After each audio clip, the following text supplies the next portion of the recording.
هذه الشيلة إهداء من أم صابرين لخواتها. يا خوات العز يا أغلى الخوات، يا ورود بالحلايا مكملة، يا خواتي يا نجوم العاليات، شامخات وللسنع والله لا.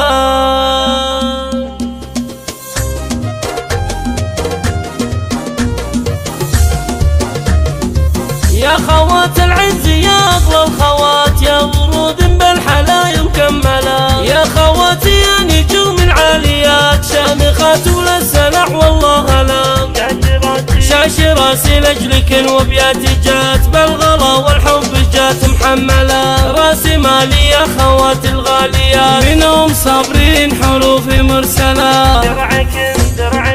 درعكن من دون ميلة الحياة، كل من تفخر بأخوها مجملة، أم خالد الزيني يا ظبي الفلا، شامخة والطيب عنك نزهلة. يا هلا أم إبراهيم فارقة بأحلى الصفات، شيخة الشيخات وانت الأولى، وإن حكينا عن وصوف المترفة، أم عبد الله فيها نلقى الأمثلة، أم عيسى بن كل سيدات، سيدة بأعلى الوصوف المذهلة، ولطيفة كاملة ثقل وثبات، التفاصيل المحاسن حاملة. وما نسينا شيخة المتشيخات، اللي هن المدايح مخجلات، كلهن فارقت بأحلى الصفات، خواتي كاملة مكملات، والختام المسك من حب وغلات، تدعي الله يديمك اللي وسلام. يا خوات العز يا أغلى الخوات، يا ورود بالحلايا مكملة، يا خواتي يا نجوم العاليات، شامخات وللسنع والله لا. شاش راسي لأجلك وبياتي جات، بالغلا والحب جات محملة، راسي مالي يا خوات الغاليات، من أم صابرين حروفي مرسلة.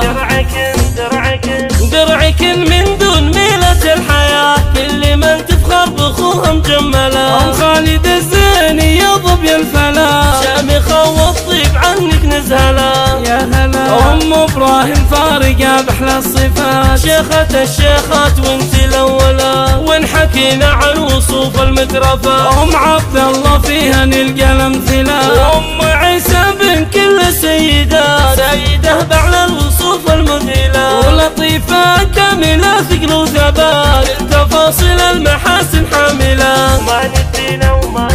وما نسينا شيخة المتشيخات، اللي هن المدايح مخجلات، كلهن فارقت بأحلى الصفات، خواتي كاملة مكملات، والختام المسك من حب وغلات، تدعي الله يديمك اللي وسلام.